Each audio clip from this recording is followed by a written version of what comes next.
I'm a local loan officer in West Palm Beach, Florida. I've been in the mortgage industry for the last 8 years. I've worked in the industry throughout the country. I've closed over 1,000 loans during my career, so I've seen it all. I'm on a mission to make mortgages both entertaining and educational. Welcome to Lending with Leah. This is the podcast for anyone thinking about potentially owning, in the process of buying, or even owns their own home.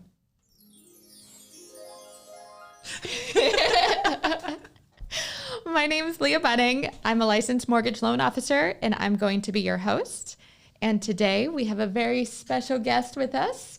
This is Flora Robertson, and she is a kick-ass realtor, mom, and a friend. Thank you. Thank you so much for coming on the show, Flora.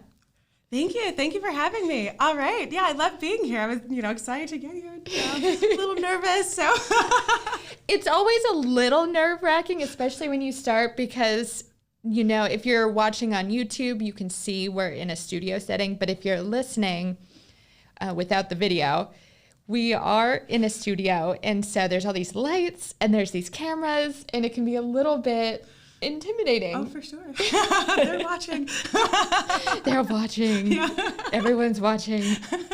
And you're like talking to this audience and you like pretending they're there. Right. But they're not actually there, but they are. Yeah. Just, at a later time. Oh, goodness. But I wanted everyone to get to know you a little bit more first. Today's episode, we're really going to be deep diving into the shifting real estate market and how to respond to it. I think that's been a big topic as we came out of all the COVID stuff and into 2022, and then how that's going to go into 23. Okay. So, but before we get into all the nuts and the bolts, why don't you tell everyone a little bit about yourself? Like, who is Flora? What makes Flora tick? And oh, gosh.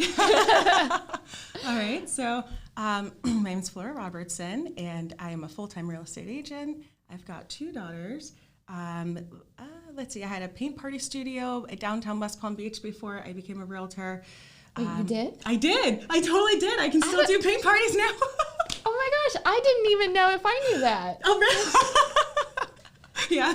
So a paint party studio, is that it kind of like, when you go and you do the whole like bring your own wine and you paint a picture, it's like that? Yeah, absolutely. And I'm up there and I'm teaching you how to make a masterpiece, having a good time, and it comes out great. So I totally had that downtown West Palm Beach.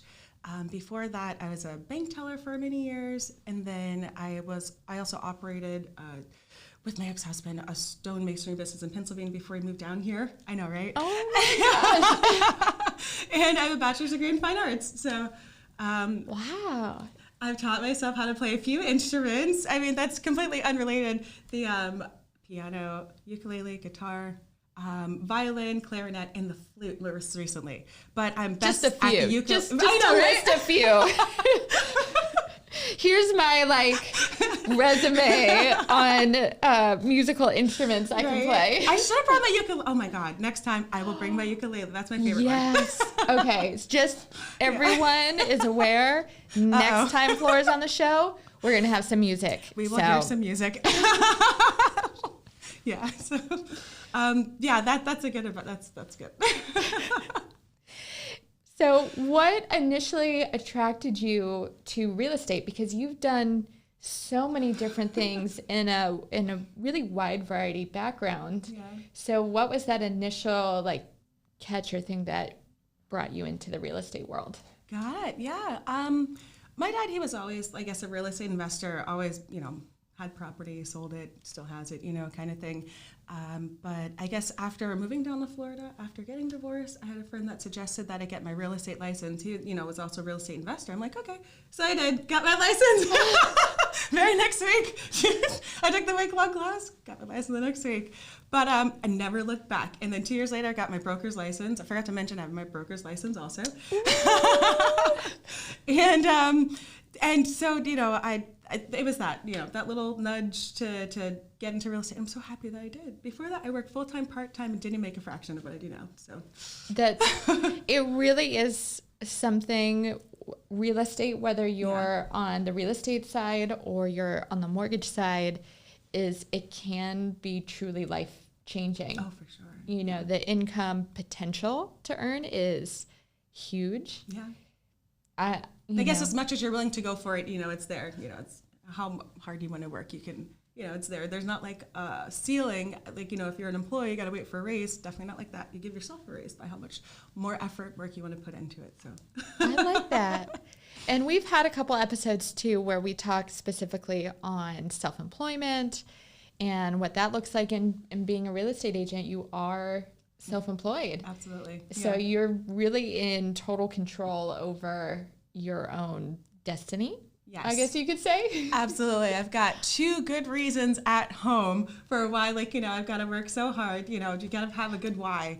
My whys are 9 and 11 years old. Aww. Yeah. And you do, I've seen pictures, you do have beautiful, beautiful daughters. Thank you. You're welcome.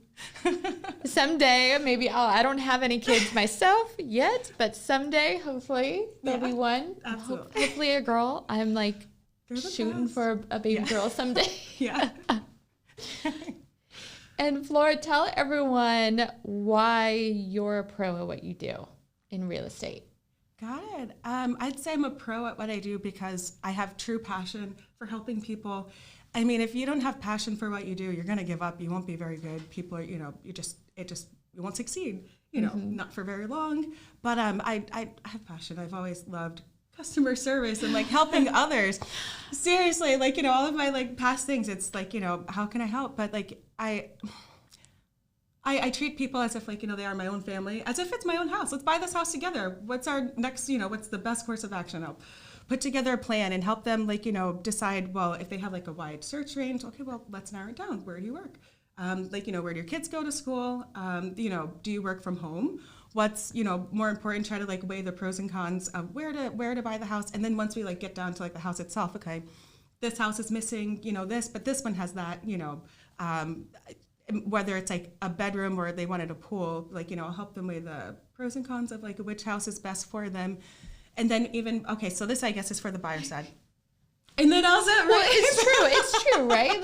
As totally a real estate agent, it's different. Yeah. Buyers and sellers are very different from one another. Yes. And so, that's actually a good question to lead into why you're a pro in this. But what do you do differently for your buyers versus your sellers? Right. Okay, what I do differently. Oh my goodness, it's a completely different side of an argument. Oh my goodness.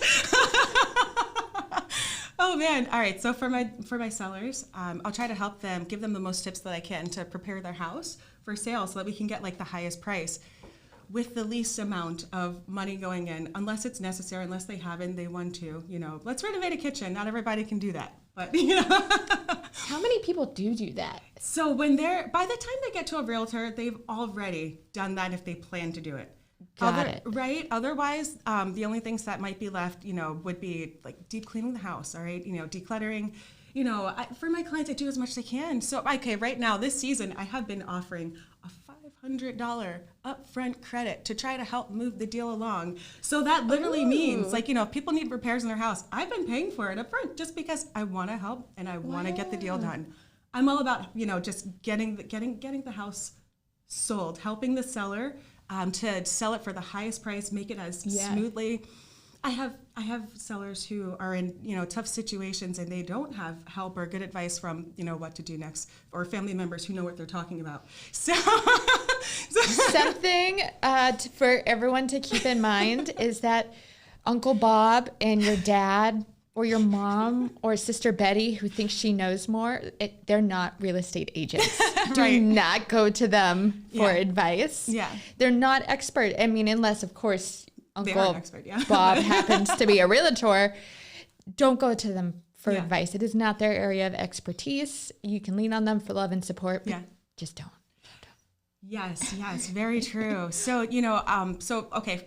a transaction that I had recently, the sellers, they had a lot in their house, a lot of clutter, and we just wanted the house to show better, but they weren't in the best position to be able to, to make it happen. So I got a U-Haul. No, not a U-Haul. I can do that. I got a pod storage unit for them, pod storage, and had it delivered in front of their house. They took their time, packed it up, and then we had it moved to the facility. And then once they bought their new house, I helped them to buy their new house too. Then we had it delivered over there. So I just try to make it as simple and easy and smooth. I try to think of anything that could go wrong and just be like, I can help you do this. I can take care of that, and just already have it within the market plan, my strategic plan for selling their house. Mm-hmm. I'm working with sellers, so I'm working with buyers. Again, completely different. I have a question for you too. So when you brought up clutter, not that this really has anything to do with what we're talking about today, but I'm curious for my own sake. Have you ever worked with someone on a home that was a hoarder? So the clutter was to the level of, the TV show Hoarders. Have you? I tell almost half my clients. So, it's not, don't feel bad. You're not the first. You won't be the last. As far as clutter, it's not a bad thing. Okay, so. What about animal hoarders? Because one time, I don't see the homes, but I got a contract once, and it had in the additional comments section, it literally said, buyer to assume responsibility of all cats. Oh my gosh. Premises. Oh man. See, now if I had a seller in that situation, I would just call, Animal Protective Services or a shelter. I call shelter a no-kill shelter. I'd make sure of that. I'd even put a post on Facebook and try to help who wants these cats? We've got these cats. We're trying to, I wouldn't put that on the buyer. No, I'm gonna buy that house. I wonder, I'm curious, did that house ever sell? It did really? Sell. This was a live contract that I got. Oh my gosh, wow. We could probably do a whole episode on funny things that people put on their purchase contract. Right. Oh my gosh, well, the funny situations that we walk into when opening a door. Oh, yeah, that's right. As a realtor, so many, but anyway. Oh wait, no, now you started, so now you got to tell us one. What's one of the most interesting or worst or embarrassing, whatever, that you I can tell half the story. Half the story. There were mirrors all over the bedroom, on the ceiling, walls, everything. So that's it. If you don't know, look it up, because we're not going to explain any further than that. Oh man. Oh, gosh. Yeah, I feel like I don't know. Maybe I would take the mirrors down before it's. Or maybe it's a selling feature. I don't know. That house. Okay, the rest of the story. Part of the rest of the story, and it gives me anxiety to even think about it. And I never want to run to that. There's people in the closet that were hiding, and I guess because I don't even know what they were doing. Why? I don't even know. I don't know. By the way, I'm trying to get my gun license so I can have to carry and be safe. I've been taking classes, so yeah, we definitely run into really crazy situations, so I'll be protected soon enough. Yes, safety really is a big thing in your world. Right. Oh, it's so true. Because you're a single woman, and you're going out and you're taking these people out, and a lot of times these are strangers. Right. Oh my gosh. Yeah. So yeah, it's a serious thing, and I think it's important to protect yourself for sure with that. Oh yeah, for sure. And I've got good aim apparently, even without my glasses. There you go. Hear that? She's got good aim. Don't mess with her. And a steady hand. Oh gosh, yeah. Yep. So to bring it back a little bit. Real estate. It's all real estate, but everyone wants to hear the funny things too, the real life. We are not prim and proper and this and that. No, we're real people. We have real experiences. Yeah. And you've been doing real estate for a while now. You said since 2017? Yeah. So how many market shifts have you seen since 2017? Got it. So I guess I've seen a few market shifts. when I first came in, it was probably more slower. Then it started to pick up, and then COVID happened, stopped, paused, everything, nothing happened at all. And then boom, like, the Big Bang. It literally was like the Big Bang. Right? And then seriously. And then the Federal Reserve raised their interest rates, and then we hit a wall. So we're picking ourselves back up right now. Yeah. That we are this year. I mean, honestly, the past, I'd say 3 years have been a little bit of a roller coaster in real estate. Very tumultuous. Because, I haven't been on the real estate side, but I've been in the mortgage business for the last 8.5 years. Yeah. So I have also definitely seen some shifts, but nothing quite like the last 3 years. It's been unprecedented. Yep. And we're going to go into now what the shifting market is, how that's affecting people, the best way to respond to it. But just a note for everyone watching or listening is that we are filming and recording this episode about end of December 2022. But this episode isn't going to be released until the beginning part of 23. So just keep that in mind. What we do talk about in today's episode may change slightly by the time the episode is actually released. Yeah. So just a note for everyone. But Flora, in your opinion, and as a realtor, how has the market shifted during 2022? Okay. All right. Yeah, I guess I kind of touched on that a little bit. So at the beginning of 2022, it was still very, very much, a lot of buyers, a lot of, properties still selling, all cash, just taking offers, getting accepted, just, all cash. I'm not even sure where these people came from. Goodness. I know. My clients who didn't have a lot of cash were not getting offers accepted. So I can speak to that too. There's a lot of people here like wanting to move laterally, people that just, move for like relocation just around, and they weren't able to, at least because they were just being bought out by all cash deals, or people that are doing 20%, 50% down, and who, paid no appraisal contingency, who just didn't care. Mm-hmm. They're paying like an extra $60,000, $80,000 over the, appraised value. Oh my gosh. And just happy with it. I got the house. Oh my God. That's good. That's what they wanted. We help them. We help people get what they want. They wanted the house. And so they got the house. They got the house. Still happy, actually. How has it shifted? So from there being so many things, again, and then the Federal Reserve, they raised the interest rates. And with that being raised, it priced a lot of buyers out of being able to purchase a home. The payment that might have only been $2,000 is now like $2,600, $2,700 for the same exact house. Only because, the interest rate went from, I got so lucky. I bought my house at 2.25% back in 2021. Ooh. Oh my God, that is probably the best one. I think I may have heard. Yeah. I think I heard one in the ones, but it wasn't my client. I was 2.75 when I bought mine. Mm-hmm. Yes, yeah. And so now we've got a lot of interest in our house, equity in it. And so how else has it changed? So with that interest rate raising, there is almost a stop to transactions that has been happening, but it's like, what would you say is the rate right now, average for interest? So I would say the national average right now is about the mid sixes. Great. With paying a point. Okay. I emphasize that because as you guys as consumers, as you're out there looking at interest rates and doing your Google searches and this and that, is a lot of times you're not going to hear lenders discuss points, but that's important to keep in mind is that we've talked about it in my last episode, but 1 point is equal to 1% of your loan amount.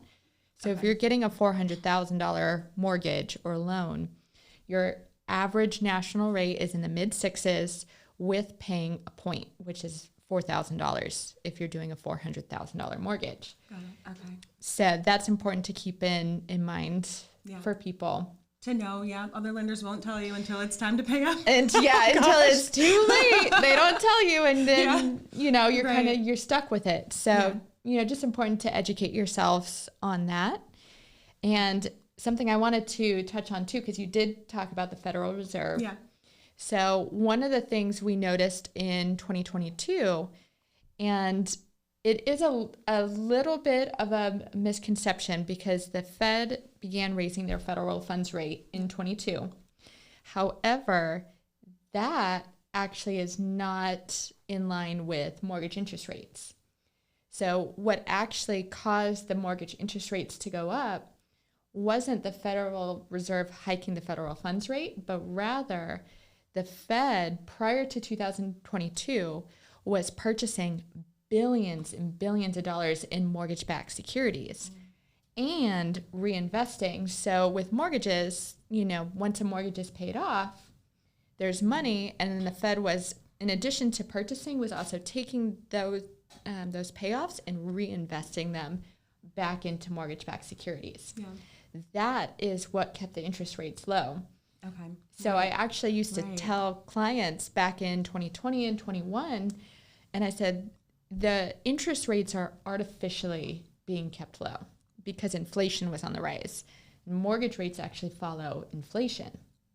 So, but it was weird because we had these low interest rates and this high inflation that was happening, but it was because the Fed was purchasing mortgage-backed securities to keep them low. So what happened in 2022 at the beginning, the Fed came in and said, in addition to hiking the federal funds rate, which they have been, is that they also decided that they were going to stop purchasing mortgage-backed securities. So when they stopped purchasing, we saw interest rates shoot up very, very quickly. And that was because they were shooting up to where they technically should have been the whole time to match the inflation. And then about middle of 2022, the Fed stopped reinvesting. And so they call that balance sheet runoff. So even when they stopped purchasing mortgage-backed securities, they were still reinvesting. Yeah. And then partway through the year, they decided to stop their reinvesting as well and just let it run off their balance sheet. Got it, yep. And that's, our interest rates went up to match the rate of inflation. All right, yeah. What would you say is the maybe average for maybe the last 10 years or 20 years for where mortgage interest rates, I guess, should be? What is really the average? So really, we're actually in a very normal market. It's currently finally there. We are currently there. I hate to say it, guys, because we've been really spoiled with our 2s and our 3s and even 4s. But truly, if you look at history, mid 6s, that's normal. That's very normal. And in fact, in previous history, it's been a lot higher than that. When I first got into the mortgage business 8.5 years ago, the 5s and the 6s were normal, very, very normal. Right. And it's just, I think, because we've been so spoiled. Right? Yeah. Remember the most recent thing that's happened. Yeah. Mm-hmm.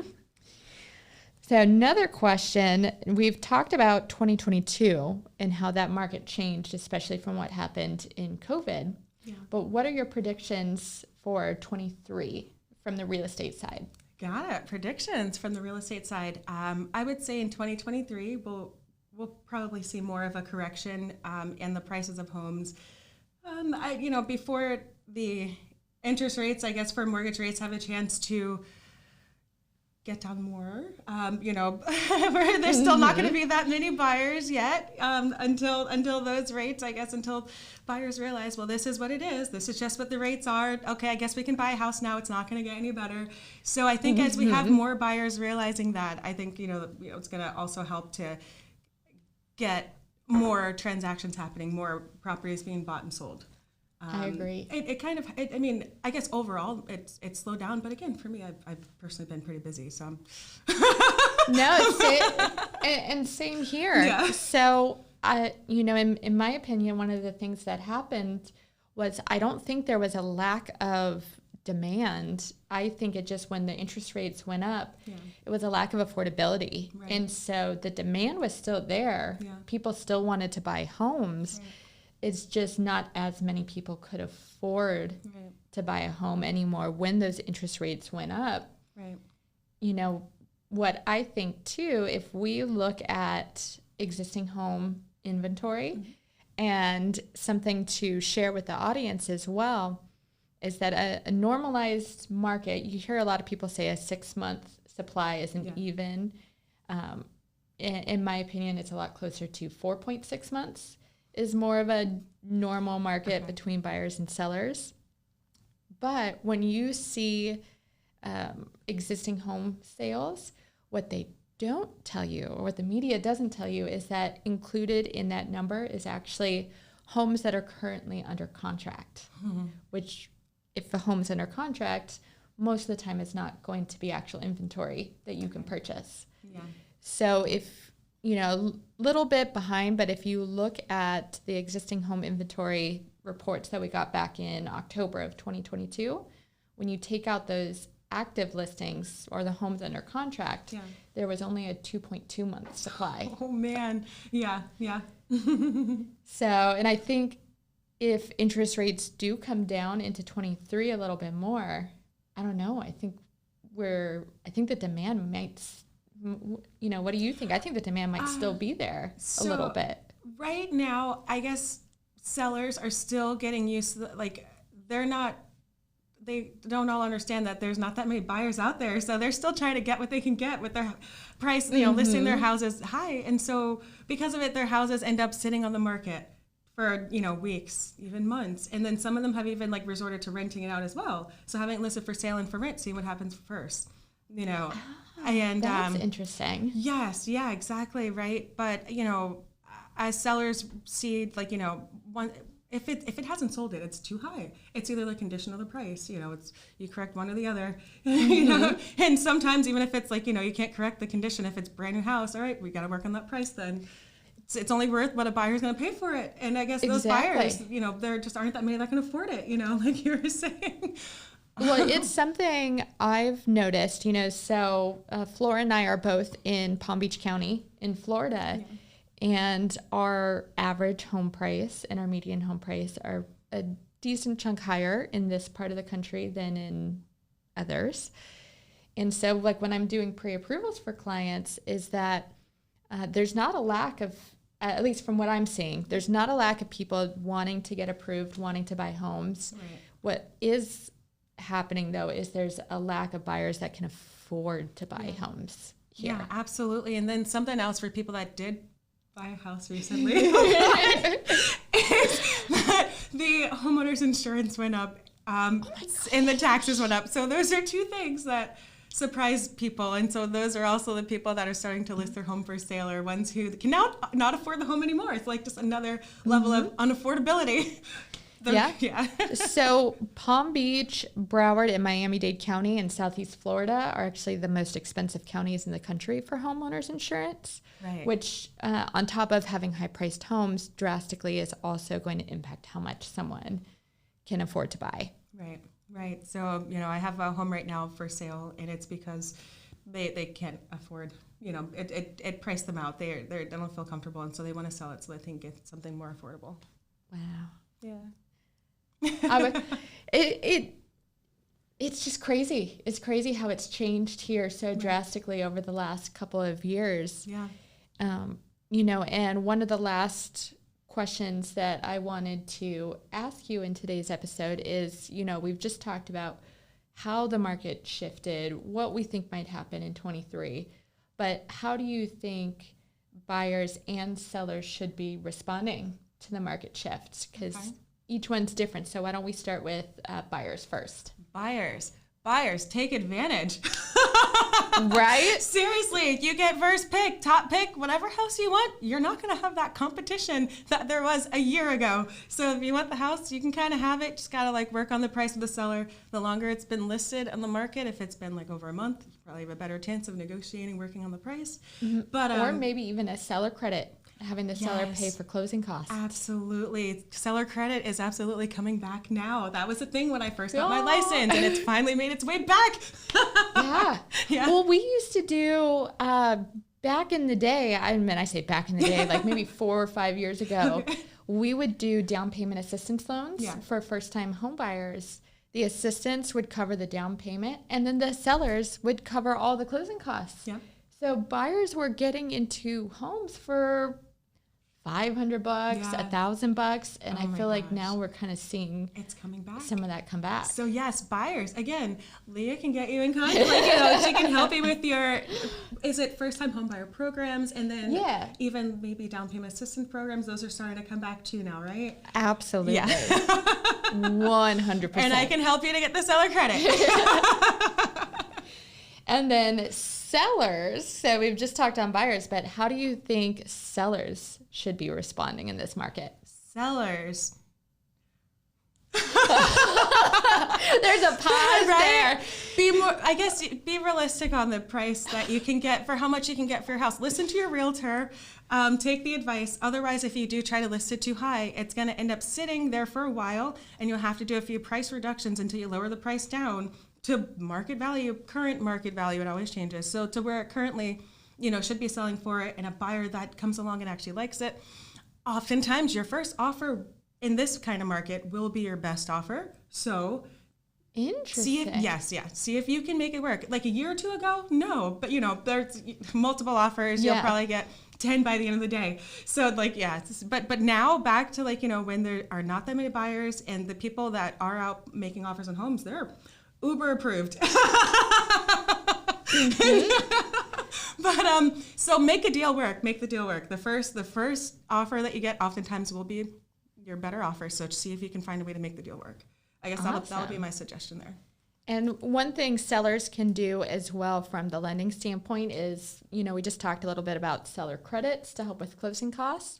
But a big thing right now, too, is actually temporary interest rate buy downs for clients. And that is a, that is a seller charge. So a buyer can't pay for it. But a big one you'll see kind of advertised right now is called a 2-1 buy down. And basically what that is the client still gets qualified based on the higher interest rate. So let's say that's 6.5%. Okay. The seller or a seller could offer to do a 2-1 buy down for their buyer to maybe help attract a nice qualified buyer to purchase the home. And for the first year of their loan, their interest rate would actually be 4.5%. 2% lower. And then the second year, it would be 1% lower. So it would be 5.5%. Nice. And then the third year, it would be back to 6.5%. Okay. So and the way it's calculated for the seller is whatever it saves the buyer is exactly how much it costs a seller. Right. They'll just get that much less money, you know, at closing. Okay. Exactly. Nice. It's treated the same way as a seller credit would be. Right. Except instead of using it towards closing costs, a buyer could choose to use that towards a temporary rate buy down. Because that'll help their monthly payment for the first couple of years. Exactly. Right? Yeah. And then if interest rates do come down a little bit more, you know, into 23, like we think they might, buyers can always take advantage of a rate and term refinance to lock in a lower interest rate as well. Yeah. Right. Yep. So there's lots of different ways to respond to how the market is shifting. And really at the end of the day, like real estate is an ever shifting market. Absolutely. It is. It doesn't stay the same, and there's always new surprises. You know, but history can tell us a lot too. So I think looking at patterns in history, you know, can give us at least a little bit of insight as to what we think might happen in the future. Right. Yeah. All right, everyone. Well, that was today's episode. So thank you all for tuning in. As always, my name's Leah Bunning. You can find me on TikTok, Facebook, Instagram, YouTube, Spotify, Amazon. And I make it simple for you guys across the board. It is Lending with Leah. And on my social media too, I do have my contact information. So if you did have a specific loan scenario question that you wanted to run by me, give me a call. It's always confidential and free to speak with me. And Flora, where can everyone find you? Got it. You can reach me. Can I say my cell phone number? If you want to. Hey, yeah, it's everywhere. 561-906-1610 is my cell phone. Call or text me, leave a voice message. I'm also on Facebook, Instagram, TikTok. TikTok's the new one. I feel a little weird to TikTok. But mainly cell phone, mainly Facebook and Instagram, I would say.